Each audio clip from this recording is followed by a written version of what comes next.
नमस्ते भाइयों, कैसे हैं आप लोग। मैं हूं आपका दोस्त परमदत्त। आज हम बात करेंगे तलाक पे। काफ़ी लोगों ने हमसे पूछा कि भैया ये तलाक का जो मैटर हमने दायर किया है, ये हमें कब तक तलाक मिल जाएगा, कितना टाइम लगेगा इसमें, और तलाक कैसे लें। तो इसी के संबंध में आज हम बात करेंगे। आप लोग अगर हमारे चैनल पर नए आए हैं तो हमारे चैनल को सब्सक्राइब करें, शेयर करें और ज़्यादा से ज़्यादा लोगों तक ये जानकारियाँ पहुँचाएँ। आपको वीडियो अच्छा लगा हो या ना लगा हो, आप कमेंट करके ज़रूर बताएं, ताकि कि अगर हमसे कोई भी इसमें त्रुटि हुई हो तो हम उसको आगे सुधार कर सकें। आप लोगों के जो कमेंट हैं वो मेरे लिए बहुत इम्पोर्टेंस रखते हैं, और आपके कमेंट के आधार पर ही जो चुनिंदा जो कमेंट होंगे उनके आधार पर हम अपने वीडियो बनाते रहेंगे और आपकी जो क्वेरी है उसको हम सुलझाने की कोशिश करेंगे। तो आज हम बात करते हैं कि तलाक कितने टाइम में लेना चाहिए, और तलाक के लिए हमें क्या करना चाहिए कि जल्द से जल्द हमें तलाक मिले। तलाक हिंदू मैरिज एक्ट सेक्शन 13 के तहत में दो तरीके का होता है। एक होता है एक्स पार्टी और एक होता है म्यूचुअल कंसेंट में। तो एक्स पार्टी में ये होता है कि आप क्रियल्टी और डिजर्शन के आधार पे आप तलाक फाइल कर सकते हैं। और एक होता है म्यूचुअल, जब दोनों पार्टी एग्री हो, दोनों के एफिडेविट न्यायालय में लगे, तो हम म्यूचुअल कंसेंट में कर सकते हैं। तो एक्स पार्टी का क्या प्रोसीजर है। एक्स पार्टी का क्रियल्टी एंड डिजर्शन। आपने देखा होगा कि महिला जब भी आपकी पत्नी जब भी आपके खिलाफ में भरण पोषण, दहेज, प्रताड़ना, घरेलू हिंसा जैसे मुकदमे जब दायर करती है, तो उसमें बहुत सारे एलिगेशंस लगा देती है। बहुत सारे ऐसे एलिगेशंस होते हैं जो वो प्रूफ नहीं कर पाती। तो ये भी अपने आप में एक क्रिल्टी है। कभी कभार पति को नपुंसक बोलती है, इम्पोर्टेंस प्रॉब्लम बोलती है, कभी पति को गाली गलौज करती है, कभी पति को मारने की कोशिश करती है, धमकी देती है, आत्महत्या की धमकी देती है। तो ये सारी की सारी चीज़ें जो है ना वो क्रिल्टी में आती है। या पत्नी अपने पति से कहती है कि अपने माँ बाप को छोड़ दो, मेरे साथ रहो। या पत्नी पति को टॉर्चर कर रही है, तो ये सारी चीज़ें क्रियल्टी में आती है। और वो इन झूठे तथ्यों के आधार पे अपने मायके जाके बैठ जाती है और झूठे फर्जी मुकदमे दाखिल करा देती है। तो ये भी डिजर्शन है। आपकी जो जिस दिन से आपकी शादी हुई है उस शादी के 1 साल के अंदर आप डाइवोर्स फाइल नहीं कर सकते, चाहे एक्स पार्टी के लिए हो और चाहे आपका म्यूचुअल कंसेंट में हो। शादी के 1 साल के बाद ही आप तलाक फाइल कर सकते हैं। और अगर जिस दिन से आप अलग हुए हैं ना उसके 2 साल के अंदर आप तलाक फाइल बिल्कुल भी ना करें, क्योंकि ये आपके लिए नुकसानदेह साबित हो सकता है। तो जो तलाक जो फाइल कर रहे हैं क्रियल्टी और डिजर्शन के आधार पर, आपने देखा होगा सीआरपीसी 125 में मजिस्ट्रेट क्या करता है कि मेंटेनेंस का ऑर्डर कर देता है पत्नी के पक्ष में। यानी कि पत्नी अपने मायके में रह के आपसे मेंटेनेंस ले रही है, तो यानी कि कोर्ट है ना आपकी पत्नी को आपसे अलग कर रहा है। ये बात आप समझना इस बात को।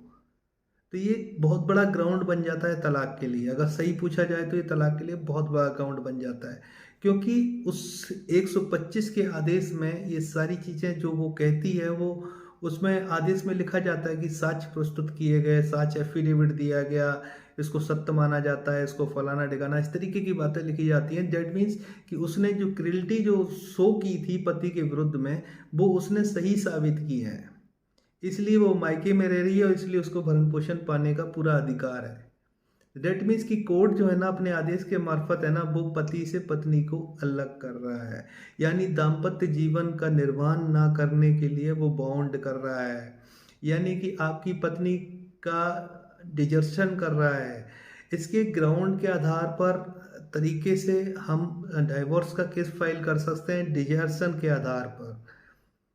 क्रिल्टी के बारे में मैंने आपको बता दिया कि क्रिल्टी किस तरीके से, अगर आपको धमकी दे रही है तो इसके लिए आप पुलिस कंप्लेंट वगैरह करो। ये सारी चीज़ें आपके लिए बहुत फ़ायदेमंद होंगी। म्यूचुअल कंसेंट में क्या होता है। म्यूचुअल कंसेंट में दोनों पार्टी एग्री होती हैं, पति पक्ष भी पत्नी पक्ष भी दोनों एग्री होती हैं, उनकी शर्तें होती हैं और डाइवोर्स हो जाता है।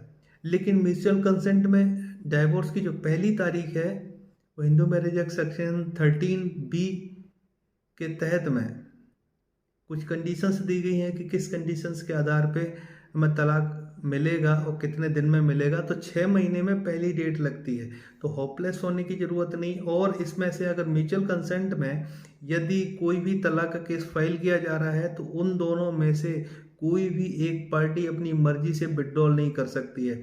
आपने कई बार देखा होगा कि अमाउंट फिक्स कर दिया जाता है कि म्यूचुअल कंसेंट में ले रहे हैं, आधा पैसा चला जाता है, कुछ भी पैसा चला जाता है पत्नी के पास में, और पत्नी आके डिनाई करने लगती है, अब बाद में उसका मन बदल जाता है कि नहीं मैं नहीं तलाक लूँगी। तो ऐसा नहीं है। अगर म्यूचुअल कंसेंट में अगर दोनों पार्टियों ने अपने एफिडेविट दिए हैं और कंसेंट से अगर उन्होंने डाइवोर्स फाइल किया है तो उसमें से कोई भी एक पार्टी है ना उसको विड्रॉल नहीं कर सकती। ऐसा सुप्रीम कोर्ट ने भी अपने एक जजमेंट में कहा है। अगर पत्नी ने पैसा ले लिया है और दूसरे सेकंड मोशन में वो आ रही है, अगर ऐसा कुछ तय हुआ है म्यूचुअल कंसेंट में डाइवोर्स में, वो साइन करने नहीं आ रही है 6 महीने बाद जब भी तारीख पड़े, तो ये साफ तरीके से धोखाधड़ी है, ब्लैकमेलिंग है। आप इसके खिलाफ में भी आप कंप्लेंट कर सकते हैं। और अब बात आती है कि तलाक की। अगर आपकी पत्नी ने अगर तलाक के केस में अगर अपना जवाब दाखिल नहीं किया है 120 दिन के अंदर, तो भी आप एक्स पार्टी अपने फेवर में प्रोसीड करवा सकते हैं। आप हिंदू मैरिज एक्ट का सेक्शन 21B पढ़ना, जिसमें कि 3 महीने का टाइम दिया गया है कि 3 महीने के अंदर में इस रिट को जो डाइवोर्स के लिए जो फाइल की गई है उसका डिस्पोजल करना बहुत ज़रूरी है।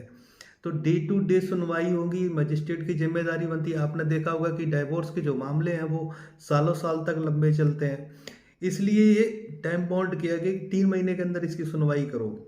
अब ये डिपेंड करता है कि मेरिट टू मेरिट केस किस तरीके से चल रहा है, किस तरीके से आपने तथ्य दिए हैं, किस तरीके से आपकी गवाही हो रही है, किस तरीके से विटनेस कराए जा रहे हैं, किस तरीके से डिटेल ली जा रही है।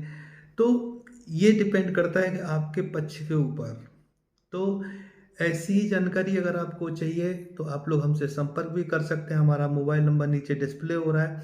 हम आपको बताएंगे कि तलाक ज़्यादा से ज़्यादा जल्दी से जल्दी कैसे लिया जाए और किन किन ग्राउंडों के आधार पे आप तलाक ले सकते हैं और आप मुक्ति पा सकते हैं।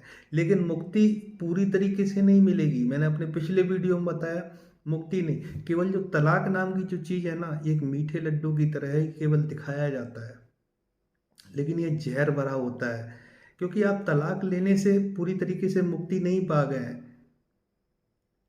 इसके संबंध में मैंने एक डिटेल वीडियो अपने पिछले वीडियो में बनाया हुआ है, आप उसको ज़रूर देखना। अगर ये मेरा वीडियो अच्छा लगा हो तो हमें अपना कमेंट करके ज़रूर बताएं, ताकि कि आगे भी हम वीडियो बनाते रहें और आप लोगों तक जानकारियाँ पहुँचाते रहें। धन्यवाद।